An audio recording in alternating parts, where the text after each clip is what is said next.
A Step into the Past Volume 17 Chapter 3 Book 17 Chapter 03, A Final Farewell. Xiang Xiaolong returned to the Wu residence with Prince Dan.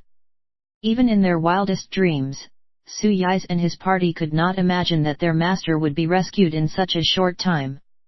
They were all celebrating madly and grateful to tears.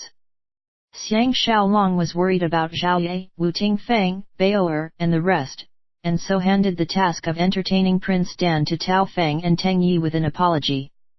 He hurriedly walked towards the inner residence. The servants and maids he met were all excited at his return and greeted him respectfully. As he walked through the winding covered walkways around the garden, he heard a male and female voice in conversation from the little pavilion behind a bamboo grove. Nonetheless, he could not make out who they were. He did not have the mood to investigate and kept walking. As his footsteps sounded, a woman's voice called out delicately from the bamboo grove, "Master is back." Xiang Xiaolong turned his head and looked over. Turns out it was Zhou Wei. Her face was fuller, perhaps because of the comfortable life here. This caused her to be even more enchanting than before. She prostrated herself on the ground, her face blushing awkwardly with a flustered expression. As Xiang Xiaolong was wondering who she was talking to, a shadow flashed by and the Wu Guo who had brought Zhao Ye back from Daliang came out after her from the bamboo grove. He even called out, "Little Wei Yu." "Oh! Master Xiang! Your servant!" "Hey!" He knelt down beside Zhou Wei, his expression also awkward and embarrassed. Xiang Xiaolong suddenly realized, figuring that Wu Guo this rascal had fallen for Zhou Wei and was currently putting in effort to woo her. While he had once encouraged Jing Jun to pursue her, it seems that Jing Jun had turned his sights to Liu Dan'er. That is why he has allowed Wu Guo this lovable little rascal to plot his amorous pursuit. He was most happy. Zhou Wei saw that Wu Guo was almost touching her shoulder to shoulder as he knelt down. She glared at Wu Guo before fretfully saying, "Master, Little Wei." Xiang Xiaolong hurried forward and helped the two of them up, happily saying, "Little Wei need not explain. Seeing the two of you together, I have only happiness. How could I blame you for anything?" Zhou Wei's pretty face blushed a deep red and she hung her head, saying, "Master, it's not like that." Xiang Xiaolong noticed that she did not dare to look at him as she spoke. How could he not understand that she did indeed have some affection for Wu Guo? As he was about to speak, Wu Guo jumped up and in the midst of joyous shouting flipped a somersault before grabbing Zhou Wei's jade arms and shaking it, saying, "Little Wei, what I said was correct, wasn't it? Master Xiang will not blame us for sure." Zhou Wei shook free of his grasp and angrily scolded him, "Get lost for me. I need to attend to Master." Xiang Xiaolong chortled a laugh and said, "Little Wei does not have to wait on me any longer. From today onwards, let Wu Guo serve you." The moment he finished speaking, he raised his steps and walked away, leaving Wu Guo to bandy with Zhou Wei. As he was about to reach the rear residence, the two maids Tianzhen and Tianfeng rushed out in a gust of fragrant wind. They threw themselves into his embrace and cried tears of joy, looking like two beautifully trembling little birds. Xiang Xiaolong embraced the two of them tightly and entered the hall. Wu Tingfang was having a heart-to-heart chat with Ji Yanran. The soon-to-be 3-year-old Xiang Bao'er nestled in the latter's bosom. When Wu Tingfang saw Xiang Xiaolong, she forgot everything else, jumped up, and pounced onto him. Xiang Xiaolong let go of the Tian sisters and hugged her in a full embrace. Wu Tingfang cried and complained to him at the same time, "This person you. Only now are you willing to return home?" As Xiang Xiaolong laughed and teased her, Ji Yanran carried Xiang Bao'er over and placed him in the crook of his arm. Xiang Bao'er held on to his neck, his clear boyish voice calling out, "Daddy." Xiang Xiaolong was so happy that he rained kisses on his small face, his heart filled to the brim with the warmth of family affection. Ji Yanran laughed and said, "Enough. Quickly go into the room to see Sister Ye. She should be awake by now." Xiang Xiaolong knew that Zhao Ye did not have the habit of taking afternoon naps and he jolted, asking, "How is Ye?" Ji Yanran's expression turned dark and she said, "Her body is very weak. Quickly go see her. She has been waiting for you bitterly."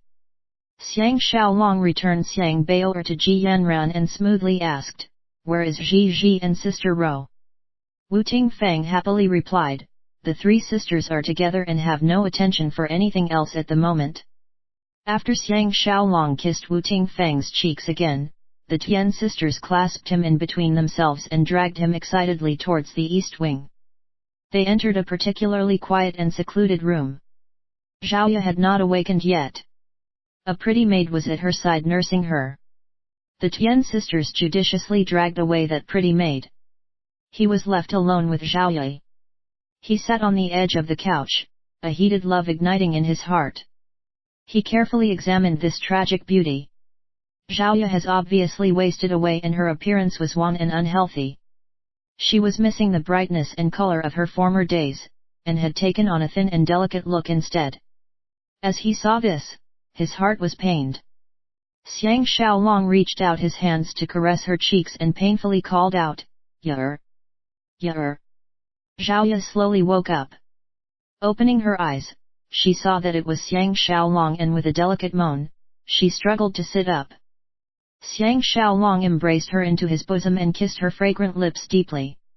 Zhaoya used a hidden burst of energy and wrapped him up tightly like a parcel, giving him a warm and full response. She then raised her pretty face and laughed saying, "My man is finally back." "Oh! Why are you crying?" "Even I am not crying." Xiang Xiaolong fell on the bed and they fell asleep in mutual embrace, face to face and with one hand caressing her arousing body. He sighed, "Yer, you've lost weight." Zhaoya kissed the tip of his nose and happily said, "I have already given consideration to your pair of naughty hands and have been forcing myself to eat something every day. Are you still blaming me?" "Wu. Remember, you are not to bring up our old grudges, not even one word." Xiang Xiaolong saw her beautiful eyes ripple with splendor and was secretly delighted, saying, "Yer, you must recover and accompany me for a scenic tour, enjoy the pleasures of life without holding back." Zhaoya smiled and said, "My illness is incurable. But as long as I am able to spend my last days with my most beloved, heaven does not owe me Zhaoya anything anymore." An intensely ominous feeling welled up in him and he reproached her saying, "I forbid you from saying such things. You are sure to recover completely.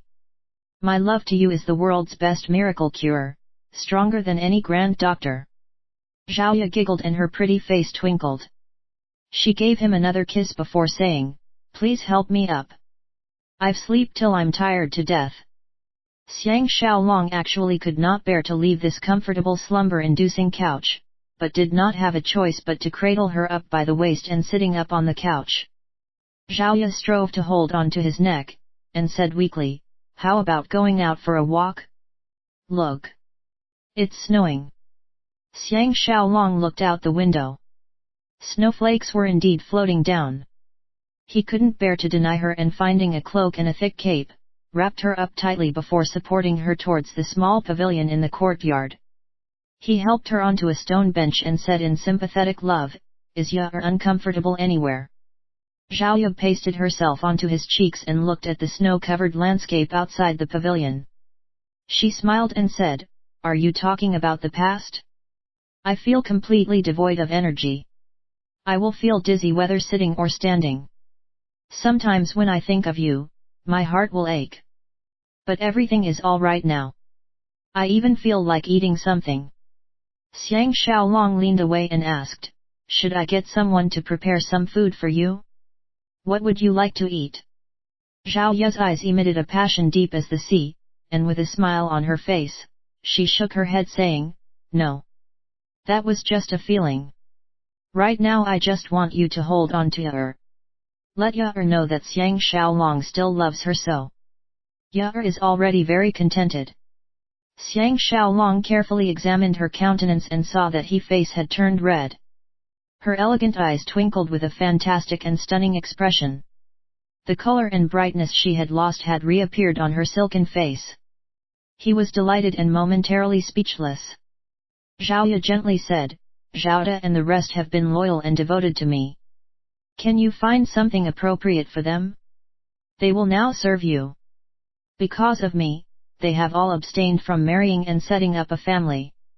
It is now up to you to help Ya or fulfill this wish. Only now does Xiang Xiaolong realize that something is very wrong.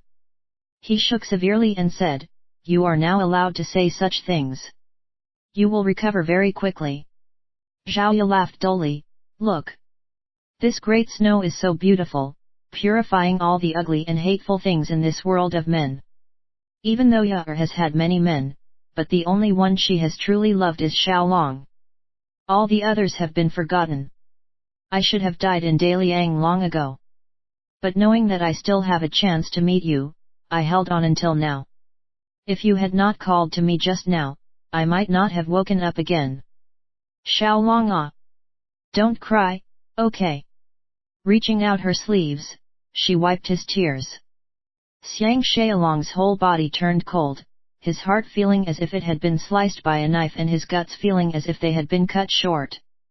He said in a trembling voice, "Ya, don't scare me. You must press on. This world still holds many wonderful things, awaiting your enjoyment." Zhao Ya smiled and with a voice as soft as water, she said, "Beautiful things are always short-lived. I still remember meeting you for the first time on the street in Handan. Then your clothes were ragged and you had a down-and-out appearance. But you had that bright, valiant, and brave disposition that made you prouder than any aristocrat, causing Ya to be unable to suppress the passion in her heart." Pausing, her eyes emitted an unsurpassed red-hot expression. She lightly moaned, "When the golden wind meets the jade outdoors, it is better than countless moments in man's world star. Do you remember saying these two beautiful sentences of poetry in my little house? Those were the most beautiful words of endearment Ya has ever heard in her life. It was because of these two sentences that I forced myself to stay in Daliang.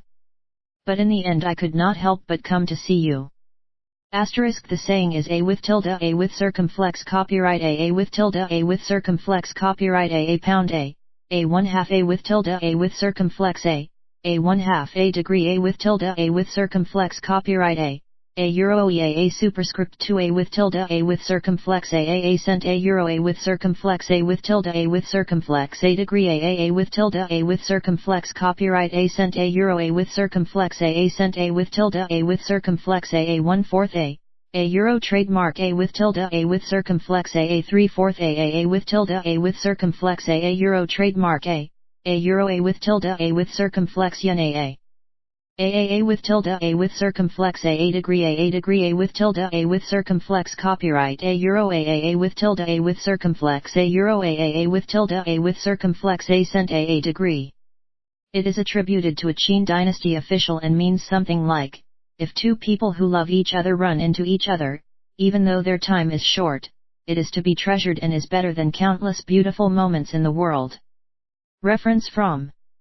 She then held on to him desperately saying, "Xiaolong ah, you are Zhao Ya's drop of honey. Please kiss me okay?" Xiang Xiaolong's heart was shattered, and in the midst of his broken and dejected spirit, sealed her scorching lips. Zhao Ya responded with passion, gasping with hurried breaths. She then collapsed into Xiang Xiaolong's bosom, her lips turning cold. Only after Xiang Xiaolong parted from her lips in shock did he realize that she had stopped breathing.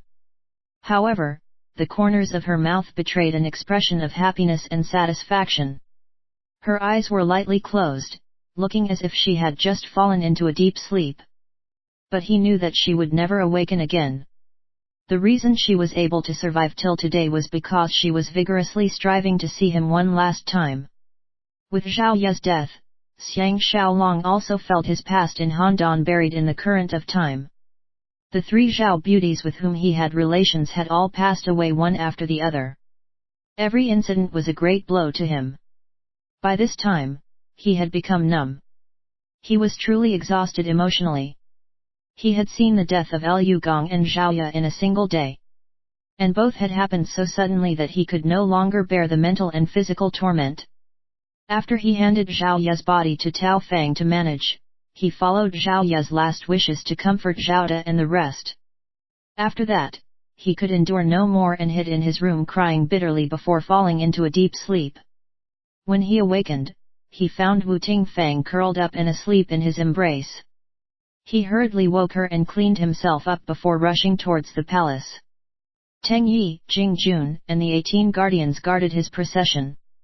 His conflict with Liu Bui was getting more intense and there was danger of assassination at any time. That is why they were extremely careful wherever they went. This is the first time Xiang Xiaolong is attending court. Under normal circumstances, a city defense official like him would never have had the opportunity to attend morning court. Fortunately, Xiang Xiaolong's other position was Grand Tutor. According to tradition, before the Crown Prince had come of age and with the special permission of the Emperor himself, the Grand Tutor could attend court meetings. The moment he stepped through the palace gates, the two brothers Lord Chongping and Lord Changwen cut Xiang Xiaolong off and pulled him aside to talk. The two of them were both alarmed and glad, apparently having heard of Lord Changping's candidacy for the position of left premier under his instigation. As everyone dismounted, Lord Chongping laughed bitterly and said, "I do not know whether to thank you or to punch you.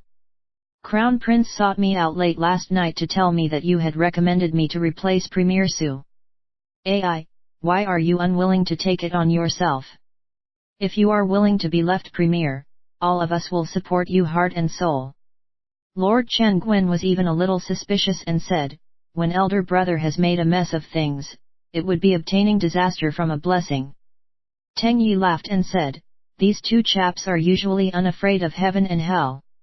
Unexpectedly they are now afraid of promotion and wealth.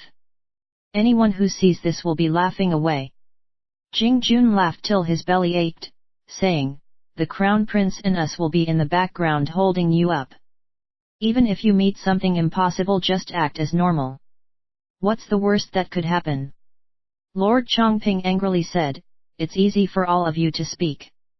Liu Bui's power spans the court and commoners, everyone is currying his favor, falling over each other to flatter him and speaking his words. Xiaolong, you hide away on the side while asking me to oppose him openly. Will I have any more peace and happiness in the future?" Xiang Xiaolong embraced his shoulders and blandly said, "Before heaven bestows a heavy responsibility on a person, he must first. Hey! Something about bitterness of the heart. Don't worry. Li Si is at the back to help you plan and decide. Liu Bui has also lost Moao. What are you afraid of? Come. Let us go in. Thought I'd better explain this one." XSL was starting to quote a saying from Mencius but gave up halfway because he could not remember the rest of it. Maybe Huang Yi himself couldn't be bothered to look it up in its entirety too. For those interested, the saying is A with tilde A with circumflexion A copyright A with tilde A with circumflex copyright A cent A euro A with circumflex cent A with tilde A with circumflexion A with tilde A with circumflex A with tilde A with circumflex A degree A 1/2 A with tilde A with circumflex A euro A with tilde A with circumflex A degree A with tilde A with circumflex A superscript 1 A with tilde A with circumflex A 1/4 A euro trademark A with tilde A with circumflexion A with tilde A with circumflexion A euro A with tilde A with circumflex A superscript 1 A with tilde A with circumflexion A with tilde A with circumflexion A euro trademark A with tilde A with circumflexion A euro A with tilde A with circumflex A 1/4 A euro trademark A with tilde A with circumflexion A superscript 3 A with tilde A with circumflexion A with tilde A with circumflex A superscript 1 A with tilde A with circumflex copyright A with tilde A with circumflex A 1/4 A euro trademark A with tilde A with circumflex copyright A with tilde A with circumflexion A with tilde A with circumflex A 1/2 A with tilde A with circumflex A with tilde A with circumflex A copyright A degree A with tilde A with circumflex A superscript 1 A with tilde A with circumflexion A with tilde A with circumflex A degree A with tilde A with circumflex A 1/4 A euro trademark A with tilde A with circumflex A euro trademark A with tilde A with circumflex A A Euro trademark AA with tilde A with circumflex AA superscript 1 AA plus or minus A with tilde A with circumflex yen, AAA with tilde A with circumflex A degree A cent A Euro A with circumflex A with tilde A with circumflex A degree A with tilde A with circumflex AA 1/4 A Euro trademark A with tilde A with circumflex A degree A cent A Euro A with circumflex A with tilde A with circumflex A yen A with tilde A with circumflex yen A with tilde A with circumflex yen A Euro trademark A with tilde A with circumflex yen A with tilde A with circumflex A cent A Euro A with circumflex A with tilde A with circumflex AA 1/4 A Euro trademark A with tilde A with circumflex A degree AA 3/4 A with tilde A with circumflex A degree A with tilde A with circumflex yen, AAA with tilde A with circumflex A degree A cent A Euro A with circumflex A with tilde A with circumflex A with tilde A with circumflex A Euro trademark AA 1/2. It roughly translates to, before heaven bestows a heavy responsibility on a person, the person must first suffer bitterness of the heart, toil of the muscles and bones, hunger of the stomach, till the emaciation of his body and upheaval of his life, thereby building his endurance, broadening his knowledge and developing his capabilities. Reference from Lord Chongping was unconvinced and said, Li Si is so busy with official business, where will he find time to help me? Xiang Xiaolong signaled a goodbye to Teng Yi and dragged Lord Chongping and his brother away. In the midst of the multitude of prostrating officials, Xiao Pan sat on the king's throne with Zhu Ji to the right on the empress's seat. The king's dais was split into 2 levels. Xiao Pan's personal guards were led by Lord Chongping and Lord Changwen and formed a line on the lower level reaching the entrance of the palace hall. Besides the guards, nobody was allowed to carry arms into the hall. More than 70 civilian court officials and military generals formed up on the 2 sides in their tidy court regalia. The right row was headed by Liu Bue followed by Wang Wan, Cai Zhet, Jia Gongcheng, Lord Yuniang Ying Ao, Lord Yu Qingqi and other civilian court officials. Li Si and Lao Ai were in the 17th and 18th positions respectively. They could already be counted as fairly high-ranking officials. The other row is headed by Wang Ling, followed by Wang Qi, Meng Ao, and Du Bai. As the Crown Prince's grand tutor, Xiang Xiaolong was fairly senior and stood just after Du Bai. Xiao Pan first expressed grief over Liu Gong's death and declared that the funeral would be in 7 days and that he would preside over it personally. Xiang Xiaolong noticed that Xiao Pan was calm and unhurried, carrying within him the lofty mettle of the future Qin Shi Huang. He was pleased. Everyone paid obeisance in acknowledgement. Liu Bue was the first to speak. Empress Dowager and Crown Prince are wise. Our great Qin is in troubled times. First was the eastern region uprising. Next Premier Su was attacked and murdered within the Wei border. Finally Liu Gong fell ill in worry and anger, and passed away because of this. The sovereign should quickly restore the government and fill the vacancies in order to build a strong state and spread his benevolent rule. He paused for effect, then continued with a sneer, blood debts must be repaid with blood. Else the little kids in the east will think that our great Qin is incapable. Wang Qi shouted in fury, the Chu people are too much. If they think that they can appease us with Lord Chunchen's severed head and 5 cantons, they are certainly naive. All the officials echoed in agreement. The motion had gained vast momentum. Xiao Pan coldly observed the officials' reactions and said indifferently, we will put aside the blood debt with Chu for now. There is more to this matter than meets the eye. As for the vacancies left behind by Premier Su and the Commander-in-Chief, Empress Dowager, and I have discussed this and we have made our decision. Liu Bue was shocked and looked towards Zhu Ji. Seeing that she remained indifferent, he knew something was wrong. He gravely said, even the Chu people have openly acknowledged their culpability in the murder of Premier Su. What secret is there? Could Crown Prince please explain? Xiao Pan replied in displeasure, your sovereign has just said to put this matter aside for now, did Premier Mentor not hear it? These few words were extremely blunt. Liu Bue's expression changed a little. Exchanging a look with Wang Qi and Meng Ao, he closed his mouth and kept quiet. Having lost Zhu Ji's support, how would he dare to contradict Xiao Pan? Wang Qi and the rest couldn't imagine that Xiao Pan would be so unyielding. For a moment they did not dare to say anything. Since Shang Yang's reform of Qin politics, power had been concentrated in the sovereign. If Zhu Ji does not object, Xiao Pan could do whatever he pleased. Short of fomenting outright rebellion, all subjects had to obey his words as absolute commands. Xiao Pan was secretly gratified. Ever since Xiang Xiaolong left Qin, he had silently endured the pressure from Zhu Ji and Liu Buwei. Now that Xiang Xiaolong was back, he felt a sea change in power, both psychologically and in substance. How could he not seize the opportunity to emphasize his sovereignty, cracking down on Liu Buwei to intimidate the pack of court officials? If he was not such a person, he would not have become the Qin Shi Huang in the later years. The great hall became so quiet that one could hear a pin drop. Zhu Ji spoke for the first time, saying, "The position of Minister of War will be assumed by Great General Wang Ling. Do the subjects have any opinion?" Xiang Xiaolong sighed to himself on hearing this. He mused that Xiao Pan, the future Qin Shi Huang, would never have asked for anyone's opinion. Wang Qi was from the same clan as Wang Ling and was happy with what he heard, saying, "Great General Wang Ling is certainly the best candidate." Liu Buwei had originally intended for it to be Meng Ao, but since Zhu Ji had stated her weighty opinion, he had no choice but to abide by it. He could help glaring at Xiang Xiaolong ferociously, knowing that it was him behind all this mischief. Caize acted the senior and bowed, saying, "The post of left premier is of great importance.